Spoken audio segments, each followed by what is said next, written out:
Welcome to my channel. Friends எல்லோரும் எப்படி இருக்கீங்க? நல்லா இருக்கீங்களா? நம்ம வந்து இப்போ இந்த வீடியோவில் வந்து ஜனவரி 15-16 எஸ்பிஓ நோட்டீஸ் போர்டில் கொடுத்த அப்டேஷனை பற்றி தான் இதில் இந்த வீடியோவில் நம்ம பார்க்க போகிறோம். ஃபஸ்ட்டு என்னென்னா, நமக்கு 45 days பிரேக் விட்டாங்க. அதனால் அந்த பிரேக் வந்து நமக்கு எதுக்காண்டி விட்டாங்கன்னு ஃபஸ்ட்டு கண்டிப்பாக எல்லோரும் தெரிஞ்சுக்கிடணும். ஃபஸ்ட்டு வந்து என்னென்னா, ஒரு ப்ரிப்பர்ஷிப் இருக்க கம்பெனியில் வந்து இவ்வளோ டிரான்சாக்ஷன் இருக்கக்கூடாதுன்னு சொல்லி ஆர்பிஐ சொல்லிட்டாங்க. அப்போ நம்ம எஸ்பிஓ ஒர்க்கை வந்து கண்டினியூ பண்ணோன்னா என்ன பண்ணணும்னு ஆர்பிஐ ரூல்ஸ் போட்டாங்க. நம்ம கவர்மெண்ட் சைடில் வந்து நமக்கு ஒரு சில ரூல்ஸ்கள் கொடுத்தாங்க. ஃபஸ்ட்டு வந்து நம்ம ப்ரிப்பர்ஷிப் இருக்க கம்பெனியை வந்து ப்ரைவேட் லிமிட்டடாக மாற்றணும்னு சொல்லியிருந்தாங்க. ரெண்டாவது வந்து ஃப்ரீ ஜாயினிங் கொடுக்க பாருங்கள், உங்களோட ஒர்க்கு கான்செப்டை மாற்றி கொஞ்சம் ஃப்ரீ ஜாயினிங்கில் கொடுக்க பாருங்கள். அடுத்து வந்து ரெஃபரல் இல்லாமல் ஒர்க்கை கண்டினியூ பண்ணுங்கள், அதாவது ரெஃபரல் இல்லாமல் ஒர்க்கை பண்ணுங்கள் அப்படிங்கிற மாதிரி சொல்லியிருந்தாங்க. அந்த ஒர்க்குக்கெல்லாம் பண்ண வேண்டியது இருந்தனால தான் நமக்கு வந்து என்ன பண்ணாங்க, 45 days பிரேக்கு விட்டாங்க. கவர்மெண்ட் ரூல்ஸ் படி எல்லாமே பண்ணணும் அப்படிங்கிறக்காண்டி மட்டும்தான் 45 days லீவ் விட்டாங்க. சாஃப்ட்வேர் அப்டேஷனுக்காண்டி லீவ் விடலை. எல்லோரும் புரிஞ்சிடுங்க, சாஃப்ட்வேர் அப்டேஷனுக்காண்டி நமக்கு பிரேக் விடலை. கவர்மெண்ட் ரூல்ஸ் படி எல்லாமே லீகலாக பண்ணாக்காண்டி மட்டும்தான் பிரேக் விட்டாங்க. சரியா? ப்ரைவேட் லிமிட்டடாக மாற்றக்குள்ளே எல்லா வேலையுமே கம்பெனி சைட்லேருந்து பண்ணிட்டு நடந்துட்டு தான் இருக்குது. நமக்கு என்ன ஒரு சில தினங்களை வந்து ப்ரைவேட் லிமிட்டட் சர்டிஃபிகேட் கிடச்சிரும். அதை வந்து எஸ்பிஓ நோட்டீஸ் போர்ட்லேயும் நம்ம எஸ்பிஓ வெப்சைட்டில் வந்து சார் கண்டிப்பாக ஷேர் பண்ணுவாங்க அப்படின்னு சொல்லியிருக்காங்க. அடுத்து நம்ம கம்பெனிக்கு வந்து புதுசாக, அதாவது எஸ்பிஓக்கு வந்து 2 கம்பெனிலேருந்து புதுசாக ஒர்க்கு கிடச்சிருக்கு. அதனால் நமக்கு வந்து இனி வந்து நம்ம எஸ்பிஓவில் வந்து நம்ம வந்து அமௌண்ட்டு பே பண்ணி ஐடி போட்டாங்களா, நியூ ஐடி, அதெல்லாம் இப்போ கிடையாது. இனி நியூ ஃப்ரீ ஜாயினிங் கொடுக்க போகிறாங்க. அதேமாரி அப்கிரேட் ஆகுக்கு நம்ம ரெஃபரல் பண்ணி தானே வந்து அப்கிரேட் ஆனோம், அந்த இது கிடையாது. அப்கிரேட் ஆகுக்கும் ரெஃபரல் கொடுக்கவே வேண்டாம். அதுக்குள்ளே ஒர்க்கு தருவாங்க. அந்த ஒர்க்கை அதுக்குள்ளே டாஸ்க் தருவாங்க. அந்த டாஸ்க்கை முடித்து நம்ம அப்கிரேட் ஆகிடலாம். இந்த ஃப்ரீ ஜாயினிக்காண்டியும் அப்கிரேட், அதாவது வித்தவுட் ரெஃபரல் அப்கிரேட் ஆகுக்கு நம்ம ரெஃபரல் பண்ணுற கட்டாயம் இல்லைன்னு ரெஃபரல் பண்ணாமல் அப்கிரேட் ஆகக்காண்டியும் அந்த கம்பெனி சில கான்செப்ட் கொடுத்துருக்காங்க. இந்த 3 கான்செப்ட் கொடுத்துருக்காங்க. வேறு சில ஒர்க்குக்காண்டியும் சாஃப்ட்வேரில் அப்டேஷன் கொடுக்க வேண்டியிருக்குது. அதனால் நமக்கு வந்து ஜனவரி 18 ஒர்க்கு ஸ்டார்ட் பண்ண வேண்டியது வந்து எக்ஸ்டெண்ட் பண்ணுறாங்க டேட்டை. அதாவது ஜனவரி 18 வந்து ஓப்பன் பண்ணலை, டேட்டை கொஞ்சம் எக்ஸ்டெண்ட் பண்ணுறாங்க. எல்லாமே சாஃப்ட்வேர் அப்டேஷனுக்காண்டி மட்டும் டேட்டை எக்ஸ்டெண்ட் பண்ணுறாங்க. அது எவ்வளோ நாள் எக்ஸ்டெண்ட் பண்ணுவாங்க அப்படிங்கிறத வந்து சனி ஞாயிற்றுக்கிழமை இந்த வாரம் சனி இல்லைன்னா ஞாயிற்றுக்கிழமை இன்னும் எத்தனை நாள் டேட் எக்ஸ்டெண்ட் பண்ணுறோம் அப்படிங்கிற டேட்டும் எப்போ ரீஓப்பன் பண்ணுவோங்கிற டேட்டும் தருவாங்க. அதாவது என்ன எத்தனை நாள் எக்ஸ்டெண்ட் அப்படிங்கிறதும் சொல்லலை, என்றைக்கு ரீஓப்பன் ஆகும் அப்படிங்கிறதும் சொல்லலை. அது என்றைக்கு கன்ஃபார்ம் பண்ணுறாங்கன்னா இந்த வீக்கு சனி இல்லைன்னா ஞாயிற்றுக்கிழமை கன்ஃபார்ம் பண்ணிவிட்டு நமக்கு சொல்லுவாங்க. ஆடியோ எஸ்பிஓ நோட்டீஸ் போர்டில் அனௌன்ஸ் பண்ணுவாங்க. அதான் இதுக்கு முன்னே பிரேக் விட்டாங்களா, அது இப்போ தான் இனி சாஃப்ட்வேர் அப்டேட் பண்ண போகிறாங்களா அப்படின்னு கேட்பீங்க நிறைய பேர். அதாவது இப்போ தான் அவங்களுக்கு வந்து ஃப்ரீ ஜாயினிங் கொடுக்கக்கூடிய வாய்ப்புகள் வந்து அவங்களுக்கு கிடச்சிருக்கு. அதனால தான் இப்போ சாஃப்ட்வேரில் அப்டேஷன் பண்ணுறாங்க. நம்மளை ஏமாற்றக்காண்டியோ இல்லைன்னா இவங்க சும்மா இப்படி சொல்லி வேலையை தள்ளி போடக்காண்டியோ சொல்லலை. நிஜமாகவே ஃப்ரீ ஜாயினிங் அப்டேஷன் அவங்களுக்கு இப்போ தான் கிடச்சிருக்கு. அதுக்காண்டி சாஃப்ட்வேர் அப்டேஷன் பண்ண வேண்டியிருக்கிறதுனால மட்டும்தான் டேட்டை வந்து எக்ஸ்டெண்ட் பண்ணுறாங்க. ஓகேயா? அது சில நபர் வந்து ரீஃபண்டபிள் இப்போவுமே கொடுக்க வேண்டியதுதானே அப்படின்னு சொல்கிறாங்க. ரீஃபண்டபிள் அண்டு வாலெட்டில் இருக்க அமௌண்ட்டு பாதி அமௌண்ட்டை தந்துட்டு நீங்கள் பிரேக் விடுங்க அப்படின்னு கேட்குறாங்களாம். அதாவது நம்மளுக்கு வந்து ஆர்பிஐ ரூல்ஸ் படி நம்ம எஸ்பி அக்கௌண்ட் வந்து ஸ்டாப் பண்ணி வச்சுருக்காங்க. இப்போ வந்து எந்த டிரான்சாக்ஷனுமே அதில் பண்ண முடியாது. அப்படி இருக்கும்போது நம்ம இப்போ எப்படி ரீஃபண்டு கொடுக்க முடியும், அதாவது ஸ்டாப் பண்ணக்கு முன்னே எப்படி ரீஃபண்டு கொடுக்க முடியும் அப்படின்னு சார் சொல்கிறாங்க. அதாவது இனி வந்து எஸ்பிஓ இன்னும் பிரேக் வந்து எக்ஸ்டெண்ட் ஆகிறதுனால எஸ்பிஓ மேலே கான்ஃபிடென்ட் இல்லை, நம்பிக்கை இல்லை, ஏமாற்றுவாங்க அப்படின்னு நினைக்கிறவங்க ரீஃபண்டு வாங்கிவிடலாம். அது எப்போ கொடுப்பாங்கன்னா, நமக்கு ப்ரைவேட் லிமிட்டட் சர்டிஃபிகேட் கிடைச்ச உடனே ஒரு கொஞ்சம் சர்டிஃபிகேட் கிடைச்ச உடனே அவங்க அதுக்குன்னு ஒரு எஸ்பிஓ அக்கௌண்ட் ஓப்பன் பண்ணுவாங்க. அந்த அக்கௌண்ட்டு ஓப்பன் பண்ண உடனே இப்போ யாருக்கு ரீஃபண்ட் வேணுங்கிறீங்களோ அவங்களுக்கு ரீஃபண்ட் கொடுப்பாங்க. இன்னைக்கு சார் வந்து போலோ ஓட்டிங் வைப்பாங்க. அதாவது எனக்கு ஐ சப்போர்ட் எஸ்பிஓன்னு, அதாவது நான் எஸ்பிஓக்கு சப்போர்ட் பண்ணுறேன் அப்படி ஒரு ஆப்ஷனும், இன்னொரு ஆப்ஷன் வந்து எனக்கு நம்பிக்கையில் ரீஃபண்ட் வேணுங்கிற ஆப்ஷனும் வைப்பாங்க. அதில் வந்து ஒரு 20 இல்லைன்னா 30% வந்துடுச்சுன்னா அவங்க எல்லாத்துக்குமே சார் ரீஃபண்ட் கொடுக்குறோம் அப்படின்னு சொல்லிட்டாங்க. அதாவது இப்போ வந்து நீங்கள் கட்டின அமௌண்ட் மட்டும்தான் கொடுப்பாங்க. இப்போ வந்து நீங்கள் கட்டின அமௌண்ட் மட்டும்தான் தருவாங்க. உங்கள் வாலெட்டில் இருக்க அமௌண்ட் வந்து ஒர்க்கு ஸ்டார்ட் பண்ண பிறகு தான் தருவாங்க. இன்னொன்று என்னென்னா, இப்போ நீங்கள் ரீஃபண்ட் பண்ணிட்டீங்கன்னா திரும்ப எஸ்பிஓவில் ஜாயின் பண்ண முடியாது. அதாவது நீங்கள் இப்போ கொடுத்துருக்க பேன் கார்டு, அதாவது PAN card, phone number, mail ID எதுவுமே யூஸ் பண்ணி நீங்கள் ஃப்ரீ ஐடி போட முடியாது. அதையும் சார் சொல்லிட்டாங்க. இப்போ நீங்கள் ரீஃபண்ட் வாங்கிட்டு பிறகு வந்து ஃப்ரீ ஜாயின் பண்ணலாம் அப்படின்னு நினைப்பீங்க. ஆனால் ஃப்ரீ ஜாயினிங்குள்ளே இப்போ நீங்கள் 6500 பிளானாக இருந்தீங்கன்னா உங்களுக்கு ஒரு மந்த்லி 3900 ரூபாய் கிடைக்குன்னா, நீங்கள் ஃப்ரீ ஜாயினிங்க்கு வந்த உடனே உங்களுக்கு அந்த அமௌண்ட்டு கிடைக்காது. சரியா? அதுக்கும் நிறைய ஒர்க்கு முடித்த பிறகு நம்ம அந்த அமௌண்ட்டை வாங்க முடியும்.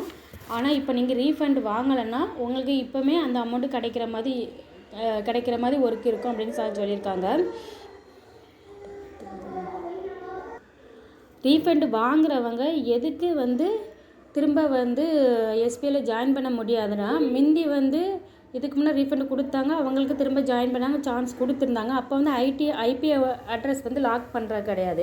இப்போ வந்து என்ன பண்ணியிருக்காங்கன்னா, ஐபி அட்ரஸ் வந்து ஃபோன் நம்பர், பேன் கார்டு எல்லாமே ஒரு இதில் லாக் பண்ணிடுவாங்களாம். அவங்களே ஐடி வந்து டிக்ளைன் பண்ண மாட்டாங்களாம். ஐடி வந்து சஸ்பெண்ட், அதாவது டீஆக்டிவ் லிஸ்ட்டில் தான் இருக்குமா அந்த ஐடி எல்லாமே.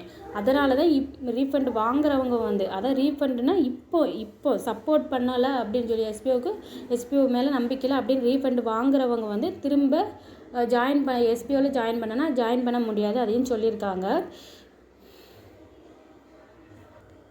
இன்றைக்கி போலோ ஓட்டிங் சார் வைப்பாங்க. சப்போர்ட் பண்ணுற ஆப்ஷனுக்கு ஓட் பண்ணுங்கள்.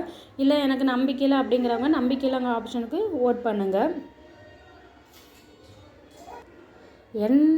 எனக்கு தோணுது என்னென்னா, ரீஃபண்ட் வாங்காமல் இருக்கிறது நல்லது. என்னென்னா, எஸ்பிஓ வந்து எல்லாமே ப்ராப்பராக அனௌன்ஸ் பண்ணுறாங்க. மற்ற கம்பெனி மாதிரி கிடையாதுங்க. எல்லாமே ப்ராப்பராக அனௌன்ஸ் பண்ணுறாங்க.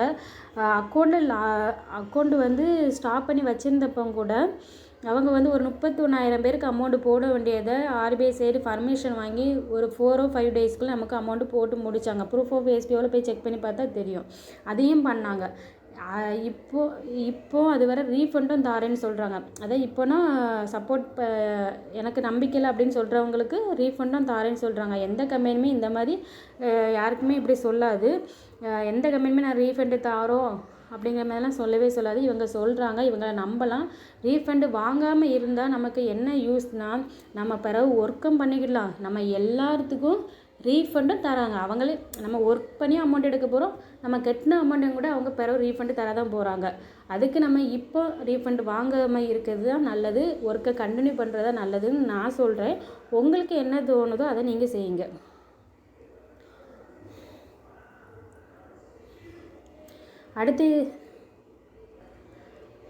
அடுத்து சார் என்ன சொன்னாங்கன்னா, அதாவது நம்ம ஒரு ரெஃபரலும் பண்ணாமல் தனியாக மட்டுமே 20,000-30,000 வரை நம்ம ஒரு மாதம் ஒர்க் ஏர்ன் பண்ணலாம். அதாவது ஒரு ரெஃபரல் கொடுத்தா தான் நம்ம அப்கிரேட் ஆக முடியும். இப்போ அப்படி இல்லை, நம்ம ரெஃபரலே பண்ணாலாட்டும் நம்மளே நம்ம மட்டுமே ஒர்க் பண்ணி மாதம் 20,000-30,000 வரை சம்பாதிக்கலாம் அப்படின்னு சார் சொல்லியிருக்காங்க. இன்னொன்று, ஃப்ரீ ஜாயினில் வரவங்க வந்து 6 மாதத்துக்குள்ள எடுக்கிற 20,000-30,000 இப்போ நம்ம யாருக்குன்னா ஒர்க் பண்ணிகிட்ருக்கவங்க 2 மாதத்துலேயே எடுத்துடலாம் அப்படிங்கிற மாதிரி சொல்லியிருக்காங்க. நிறைய பேர் எங்களோட சூழ்நிலையை புரிஞ்சுடுங்க, எங்கள் பிரச்சனையை புரிஞ்சுக்கிட்டு பேசுங்க அப்படின்னு சொல்லுவாங்க. எல்லாத்துக்குமே பிரச்சனை இருக்குது. இப்போ எனக்கும் கூட நிறைய பிரச்சனைகள் இருக்குது. அவங்க என்ன சொல்கிறாங்கன்னா, இப்போ அவங்களால ரீஃபண்டு கூட உடனே தர முடியாது. ஏன்னா அவங்க அக்கௌண்ட் வந்து ஸ்டாப் பண்ணி வச்சுருக்கனால தான் இந்த ப்ராப்ளமே. அப்போது அவங்க என்ன பண்ண முடியும்? இப்போ உடனே உங்கள் கையில் ரூபாய் திருப்பி தரனால அவங்களால பண்ண முடியல. அதனால தான் நமக்கு வாலெட்டில் இருக்க அமௌண்ட்டையும் டிரான்சாக்ஷன் எதுவுமே பண்ணாமல் இருக்காங்க. அவங்களுக்கு ப்ரைவேட் லிமிடெட் சர்டிஃபிகேட் கிடைச்ச உடனே இன்னும் ஒரு சில தினங்களே கிடைச்சிரும் சார் சொல்லிட்டாங்க. கிடைச்ச உடனே அவங்க எஸ்பிஓக்குன்னு ஒரு அக்கௌண்ட் ஓப்பன் பண்ண பிறகு நமக்கு என்ன பண்ணணும்? இப்போ எனக்கு வந்து எஸ்பிஓ மேலே நம்பிக்கை இல்லைங்கிறவங்களுக்கு கண்டிப்பாக அமௌண்ட்டை கொடுத்துருவாங்க.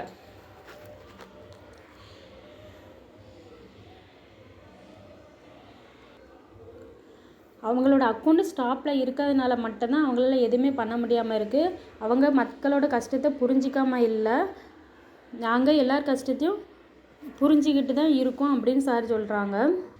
அடுத்து profile and bank details update பண்ணாதவங்க அப்டேட் பண்ணுங்கள்.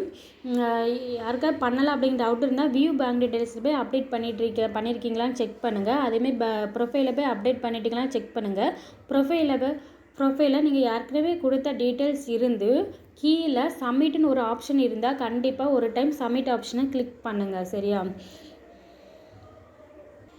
நம்மளோட ஃப்யூச்சர் கான்செப்டே என்னென்னா ஃப்ரீ ஜாயினிங். அடுத்து அதாவது நமக்கு ஒர்க் ஸ்டார்ட் பண்ணும்போதே நமக்கு ஃப்ரீ ஜாயினிங் ஸ்டார்ட் பண்ணிடுவாங்க.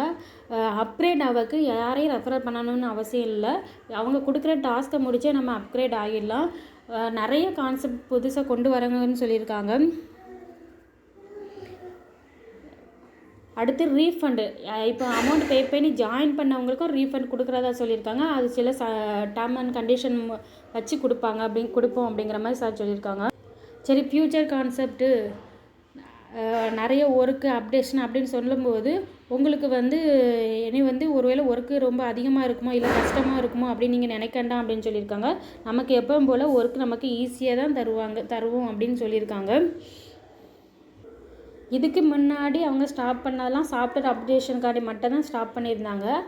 இப்போ சாஃப்ட்வேர் நல்லாவே லெவல் பண்ணி அதை நாங்கள் நல்லா ரெடி பண்ணிட்டோம் அப்படின்னு சொல்கிறாங்க. இப்போ ஸ்டாப் பண்ணது நமக்கு இந்த 45 டேஸுமே ப்ரைவேட் லிமிட்டடாக மாற்றக்காண்டி மட்டும்தான் பிரேக் விட்டுருந்தாங்க. இப்போ தான் நமக்கு நிறைய சேஞ்சஸ் கொண்டு வரதுனால டேட்டை எக்ஸ்டெண்ட் பண்ணுறாங்க. சரி, டேட்டு எக்ஸ்டெண்ட் ஆகுது, இவங்க ஏமாத்துறாங்களோ அப்படின்னு யாருமே நினைக்காண்டாம். இவங்க கரெக்டாக லேட்டானாலும் கரெக்டாக வந்துடுவாங்க, யாரையும் ஏமாற்ற மாட்டாங்க. அதேமாதிரி வாலெட்டில் இருக்க அமௌண்ட்டு ஜீரோவாக ஆக்க மாட்டாங்க. நம்ம வாலெட்டில் எவ்வளோ அமௌண்ட் இருக்கோ அதை ஒர்க்கை ஸ்டார்ட் பண்ணும்போது நமக்கு கண்டிப்பாக வித்ட்ரா ரிக்வெஸ்ட்டு ஆப்ஷன் ஓப்பன் பண்ணி நமக்கு அமௌண்ட்டை தந்துடுவாங்க.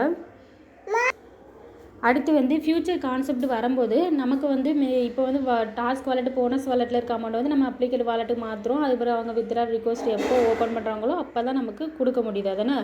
ஆனால் ஃப்யூச்சர் கான்செப்ட் ஓப்பன் பண்ணும்போது நமக்கு அப்ளிகேட் வாலெட்டுக்கு மாற்றினாலே இப்போ டாஸ்க் வாலெட்டில் இன்றைக்கி இருக்கிற அமௌண்ட்டை நீங்கள் அப்ளிகேட் வாலெட்டு மாதிரி ஒரு ஆப்ஷன் கொண்டு வருவாங்க. அதுக்கு மாற்றின உடனே நமக்கு அக்கௌண்ட்டில் கிரெடிட் பண்ணுற மாதிரியும் ஒரு ஆப்ஷனோட தான் வர போகிறாங்க ஃப்யூச்சர்னால் இப்போ பிரேக் முடிஞ்சு அடுத்து ஓப்பன் பண்ணும்போது அந்த ஆப்ஷனோட தான் வருது. அதாவது இன்றைக்குள்ள அமௌண்ட்டை நம்ம இன்றைக்கி அக்கௌண்ட்டுக்கு கிரெடிட் பண்ணிக்கலாம். இன்றைக்கி நம்ம அப்ளிகேட் வாலெட்டுக்கு மாற்றினோம்னா அந்த அமௌண்ட்டு இன்றைக்கி நமக்கு பேங்க் அக்கௌண்ட்டுக்கு ட்ரான்சாக்ஷன் ஆயிரும் அப்படின்னு சார் சொல்லியிருக்காங்க.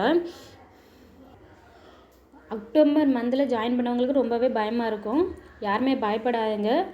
எஸ்பிஓ என்னையுமே ஏமாற்ற மாட்டாங்க. நம்ம கட்டின அமௌண்ட்டு நமக்கு ஒர்க் பண்ணி எடுக்க கொஞ்சம் லேட்டாகுதே தவிர ஏமாற்ற மாட்டாங்க. நம்ம கட்டின அமௌண்ட்டை விட அதிகமாகவே ஏர்ன் பண்ணுவோம். நம்ம கட்டின அமௌண்ட்டை அவங்க ரீஃபண்டாகவும் நமக்கு தர போகிறாங்க. புதுசாக நிறைய கான்செப்டோடு வர போகிறாங்க. கண்டிப்பாக வர கான்செப்ட் நல்லா பெஸ்ட்டாக தான் நமக்கு தருவாங்க. அதனால் நம்பிக்கையாக எல்லோரும் எஸ்பிஓக்கு சப்போர்ட் பண்ணி இருங்க. உங்கள் டவுன்லைன்ஸ்க்கும் சொல்லுங்கள். அடுத்து அடுத்து எஸ்பிஓவில் உள்ள அப்டேஷன் நமக்கு தெரியனா ஃபஸ்ட்டு நோட்டீஸ் போட எல்லாருமே கேளுங்க. அதில் வர அனௌன்ஸ்மெண்ட்டெல்லாம் டெய்லி கண்டிப்பாக கேளுங்க. புது கான்செப்டை பற்றி எவ்வளோ நாள் டேட்டை எக்ஸ்டெண்ட் பண்ண போகிறாங்க கொண்டு எல்லாமே நோட்டீஸ் போர்டில் தான் அனௌன்ஸ் பண்ணுறாங்க. நீங்களும் ஃபஸ்ட்டு எல்லாருமே நோட்டீஸ் போட்டு கேளுங்க. உங்கள் டவுன்லைன்ஸ் எல்லாத்தையுமே நோட்டீஸ் போட்டு கேட்க வைங்க. அதில் வர எல்லா ஆடியோவும் கண்டிப்பாக கேட்க வைங்க. அப்போ தான் நம்ம அப்டேட் ஆகிட்டே இருக்க முடியும். நோட்டீஸ் போர்டு ஆடியோ கேட்காம இருந்தோம்னா நமக்கு கேட்காம இருக்கிறதட்டும் அதில் வர ஆடியோ நம்ம கேட்காம இருக்கிறதட்டும் நமக்கு வந்து எஸ்பிஓவில் மேலே எந்த கான்ஃபிடென்ட்டுமே வராது. அதை கேட்டால் தான் அங்கே என்ன நடக்குன்னு தெரியும். அப்போ தான் நமக்கு வந்து கரெக்டாக தான் பண்ணுறாங்க அப்படிங்கிறது நமக்கே தோணும். அதனால் எல்லாருமே ஆடியோ கேட்க ட்ரை பண்ணுங்கள். உங்கள் டவுன்லைன்ஸையும் கேட்க வைங்க. Okay friends, thank you.